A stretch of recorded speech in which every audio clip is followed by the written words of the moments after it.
just before we kind of reconnect, it's been a while, hasn't it? And I really want to reconnect with you. It's 15 minutes of time together. Would you put your phones away for me, just for 15, face down or in pockets, and just give me your eyes, because it's, in the dark like this, which is comfortable for you, and I want you to be able to see the screen. I want to still try to make out as many of you as I can, whether it's your eyes and your mask, it's okay for me. It's just so good to be here. It's so good to sit with you and see you. And I thought about you this morning when I woke up, just a lot of reasons. One, because I guess I knew you were coming. I was hoping you would show up. And you were the first class that I started my principalship with. I've been here a lot of years. But my very first year was with you. And I thought about the class of 22. And, all of the things that we've seen along these last 2 years and what we're going to see over the next 2 years. It's a pivotal year for you. Junior year always is, right? It's one of the heaviest years of school to begin with. Everybody knows that. It's the time where you're old enough and you're young enough. You've been around the block, but you still got a lot of places to explore. You know who you are, but you're still emerging. You've had some ups, you've had some downs, but you're starting to see that you're becoming the person that you want to become. I've always loved being 17. It was my favorite year. Just felt like I had access to older things, but I had the safety of being young. I could hang with older kids, I could make bigger decisions, I could have the opportunity to work, but I also could just be a teen, just be kind of a kid. 17 is a great year. Junior year is full of major decisions, but I'm here to say, as we come back for junior year, one of the things I don't want to be major is the stress of school. I really don't want there to be another major thing for you. I want it to be as much and as close to what you imagined it to be. So today, we're here really just to kind of go over, what does it take for this year to be successful? And I'm going to tell you, it really does take just 4 key things. I don't think it needs to be any more complex than it already is. Don't you agree? It's crazy enough. It's busy enough. It's slow enough, too, at the same time. We're just not in our regular routine. So simplicity has to be key. And I think you being flexible, but the school being flexible, me being flexible, your teachers being flexible. We have to be able to really communicate, because every day, I don't know how about you, but I feel like this. Like I'm having really, really good days, and I'm like, yeah, we got this. And then it's like, I'm triggered, and I'm not great. I don't know if you felt like that since March 13th, but my emotions are all over the place. So I know coming back to school, in whatever format that looks like, it has to be a flexible and fluid environment, because the world and the guidelines and the way we live is extremely fluid. It just has to be. And I've been asking myself, how do you actually prepare for change? Human beings really don't like to change. We say we do, but we really don't. I like my coffee black. I like to get up and do this before I go to school. We don't necessarily love trying new things, especially as we get older. We get a little bit more stubborn. Like, I don't dance. Don't ask me. I'm not going out there. I won't do it. It's harder to learn things or to allow yourself to be open to learning things the older we get. So my point with this is coming back to school really needs to be simpler. It needs to be flexible. We have to communicate and collaborate together. You need to know what you need after you hear from your teachers today, after you go home and sleep on it a little bit, after we keep pivoting, right? We keep changing, because there's always going to be more changes. How do you just digest that? How do you just keep up the energy you've been keeping up since March? How long does it go on before we get a little bit of a break? And again, you're only 17. It's a lot. So I think it's important today that I'm really clear very clear about what the expectations are. Over the summer, there was a lot, okay, good, bad, and ugly. Well, one of my favorite days of all time was May 16th. It's the day the seniors graduated. And it was my favorite reason for a lot of reasons. It was 9 hours, it was long, but it was so worth it. But there are two reasons why this was one of my favorite days. Number one, you had closure. It was the first time we could close the door on school year 20. We could say goodbye to what we thought was only going to be contained in that school year. It was a great chance for me to see the generosity of the senior class because they were willing to be flexible in how they graduated. You know, they expected to be in there over there. They expected their families to be in these seats, but they were in a parking lot. And they handled it.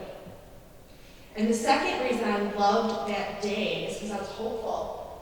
I was hopeful for the first time. Even though I didn't have any answers, like I don't have clairvoyant or anything, I didn't have any magic wand or pill or, cape. I was hopeful because when they leave, like they did, when they left, you became the next set of leaders of the school. It's like they allowed it to happen. We're not going to stay in the murky. We're going to swim through it. And I thought, how lucky are we at Reavis High School to have the class of 2022 come back and be the models, be the leaders for the 23s and the 24s. Again, old enough to lead, young enough to be led by our seniors. It's a great year, being a junior. It really is. Also, over the summer, we dealt with a lot of fears. I'm going to talk about just two. And I'm going to tell you why it's important we just hit this head on so we can feel safe only focusing on learning. The fear, the anxiety of the virus was one thing we had to deal with, and we still are. And for some of you sitting in these seats, you have yet to be affected, or very little.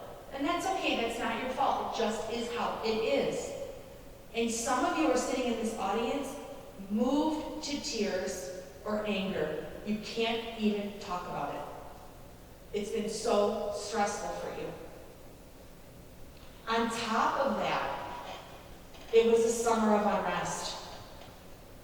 We had racial inequality and police brutality, and we had lots of questions about why now? Why is this happening? And we had people staunchly planted on this side and firmly grounded over here. And conversations were polarizing. And that caused more stress. The middle picture is of two girls who used to be my students. Their names are Melissa and Luz. And they're in their early 30s right now. They have little kids. And they called up Reavis. They're best friends. They completely do not see eye to eye. They absolutely disagree with what we should be responding to all of these situations. And when I say situations, it's where you stand on whether it's protesting, or rioting, or Black Lives Matter, or police injustices. They're like, we are best friends, and we can't even talk about it. We're awful to each other. So they sat down one day and they said, listen, we don't want to lose our friendship. We mean so much to each other. The number one thing we want to get out of this is be kind. We think it doesn't really matter what you think if you're not being kind to others. So they organized a peace walk in Burbank. I don't know if you heard about it. And it took place in June. And that's Dr. Reardon and me in the middle. We went there. And I'm telling you all of this, not to get into discussion, not to make you feel uncomfortable, surely not at all, but to let you know, in times of stress, in times of unrest, in times of trying to figure out where do I stand? I know where my family stands. I know where the society might stand. I know it's a lot to take in on top of a pandemic. I mean, that's a lot as a teenager to deal with. I tell you this because Dr. Reed and I can't possibly walk in your shoes. We do not know your experiences. We do not know what it is that you have gone through or not gone through.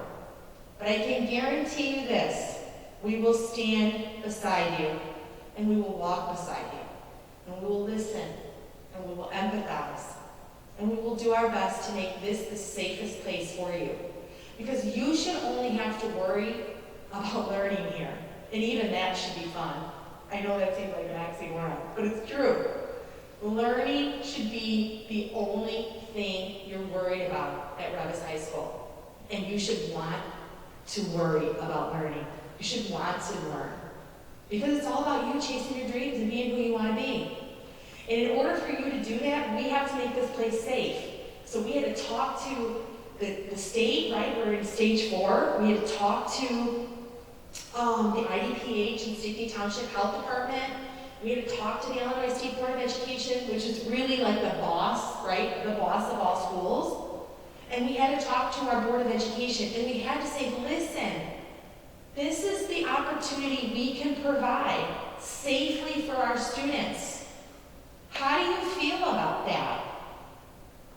What should we do better? And I'm here today telling you that we may pivot on a dime. We have a plan, but we need to be prepared to pivot. And I'm going to ask you to really try to wrap your brains around that for this whole semester. That every day we're just taking it one day at a time. Like you're here right now. And that's all that matters. And then we'll worry about tomorrow. Does that make sense to you? And I'm going to try to do the same thing. I really am. But I don't want you to feel that we aren't aware of all the other things going on in the world. From an economic standpoint, that may have been a hardship for your family, to medical, to societal. There are a lot of things going on. And again, you're 16, 17. Again, great age. Great age. We want to help you get through this. Here are the top 3 things I'm asking of you. Anytime you're on this campus, right? You're already doing it, by the way. You already are doing this. We are going to do a lot, right? We're going to put stickers and plexiglass and gloves and temperatures and self-reporting forms. Like, we're going to do a lot. But I need you to be in charge and be the leaders of the masks. You know, I need to make sure you have them on appropriate every day, over the nose and under the mouth. I need to make sure that you know we social distance, just like you're doing right now. I need to make sure that you are consistently washing your hands. I almost actually feel silly bringing that up to you. Like, you've been washing your hands for years. Like, you could do a YouTube video on how to wash your hands. Like, you're very good at it. But you have to understand that when you are doing that, you're taking charge of your own personal hygiene, but you're role modeling it for everybody else. You're saying, I'm leaving nothing to chance. I'm utilizing the sanitizer. I'm utilizing what is here for me to keep me and others safe. So I really appreciate those 3 things, and I think you can do that. So as the class of 2022, you know we're better together. We're going to be stronger together. We are going to engage in our learning by being present, and we're going to own it. Grades count this semester. Attendance matters. You have to show up for virtual meetings. It's not like, ooh, yeah, not today. Like, you have to go. You just have to pretend that every single day you're in this building. You just have to be like, oh, 7:55, gotta go. Like, you just gotta do it. I know you can do it. You're very capable. There's no generation more prepared to learn in a virtual world truly than you. It's all you've ever known. You guys have access to many, many resources and platforms, and you're super fast. I'm still Google searching while you found the answer. You guys just know how to do it. So being responsible for your learning in person, virtually, remotely, all of that starts today. You know that you have to be prepared for whatever it looks like, and you have to engage. Okay? Your teachers will give you a lot more information on how to do that. You know 4 sports are running: swimming and diving, tennis, golf, and cross country. Everything else is on hold. Hang in there. Activities on hold. Hang in there. We'll get the information to you as soon as we get the information. Okay? But we're working really hard to make something happen, and we appreciate your patience. I think finally, I just want to share with you, this is what it's all about. This is your freshman year homecoming pep assembly. There's a lot of smiles in the picture. It was really fun. And this is what high school is all about. It's making connections. It's taking appropriate risks, right? It's making friends and just being part of the fabric of this school to be a traditional legacy for years to come. We are going to have fun this year. We're going to need your help. You talk about collaborating. This is where I need you to email me and say, hey, this would be a really good idea for us in a virtual world. Because how we communicate should not change. How we have fun will look different, but it shouldn't go for a long stretch of time without. Let's keep it going. Help me out. Help out the school. Share your voice. And one day this is going to be you, right? This is what it's all about. But going back to 17, being old enough to almost see it, but being young enough to stay in the comfort of high school. Keep your eye on the prize. Keep your eye on this prize. This is where you're going to be who you want to be. And Matt Diaz, class of 2020, said, hey, we thrive when we're around together. And boy, oh boy, I'm thriving right now. Selfishly, I'm looking out here, and you're doing it for me. You're making me feel so happy. I feel so full this morning. And I hope you know that that's what you're going to get from your teachers and your classmates. Never stop being the fuel for this school. You are the energy that keeps us going. And I want you to trust your gut. I want you to trust your heart through this. And I want you to trust your brain. You are more than capable. You are more than capable of doing this and being successful. And I really had a good time spending with you. Before I'm going to exit, but before we kind of get a little bit of a break, I just want to have Mr. Novak come up and talk to you a little bit about the transportation options as well as lunches and what kind of lunch you're going to get today and how you can get lunch here at Reavis, right, Mr. Novak? Okay, thanks for your attention. Morning, Rams. Good to see everyone. Welcome back. Like Principal Schultz said, my name is Mr. Novak. Two important topics I want to talk to you about today is transportation and lunches. What I mean by transportation is bus service, right? So pick up before school, drop off after school. When we released our reopening plan on July 30th, one of the components in there was transportation. And we had encouraged our students, highly encouraged our students, due to the CDC and IDPH guidelines that were put in place, the number of students you can have on a bus at a time. We encourage our students to be car riders, walk, bikers, etc., to limit the total number of students on each bus. With that being said, we also knew that some of our students obviously absolutely need to take the bus because they have no alternative. So what we did is we asked you to fill out a transportation survey if you were one of those students. Thank you to those of you who did do that. I just wanted to communicate with you and confirm to you that every single person that filled out that transportation survey should have received an email to your parents' email as well as to your student Gmail. Included in the information within the email was your bus assignment, your bus route, your pickup time. So if you do have any questions about what was in the email, or maybe you don't know what I'm talking about, I just want to let you know that you can see me. You can visit the main office, or you can email our transportation secretary, who is Debbie Haran, at dharan@d220.org.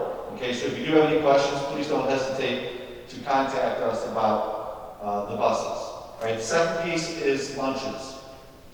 So when everyone leaves today, when today concludes at 12:05, we will have tables that are set up at most of the exits. Okay, so we'll have a table set up outside the main gym, at the patio, where our bus riders are going, in the main lobby. lobby, and then also outdoor A, which is right by the math room. All of you will be receiving a free bag lunch, grab and go, as you're exiting. There'll be a sandwich, cookie, you'll have an option for milk, etc. Okay? Because 2 days ago on Monday, because that was really the official first day of school, we are mandated to make sure that we have breakfast and lunch accessible to all of our students. Okay? It's just like the normal school year has started. All right? So what I want to let you know is that even the days that you are not here, so that means tomorrow, that means Friday, we will have breakfast and lunch accessible to you between 10:30 and noon. We're going to have a table set up outside door A, again, which is that door right by the math hallway, rooms 101, 102, 103, between 10:30 and noon. And you can go and you can pick up a lunch if you need it. Okay? As we transition into next week, Monday, August 24th, with our annual learning plan, obviously the plan is for you to be here 2 days, depending blue or gray, Monday, Thursday, Tuesday, Friday. But then you're going to be remote learning for 3 days. Okay? Irregardless of whether you're here or whether we're remote learning, again, lunch, breakfast and lunch will be available to those of you who need it.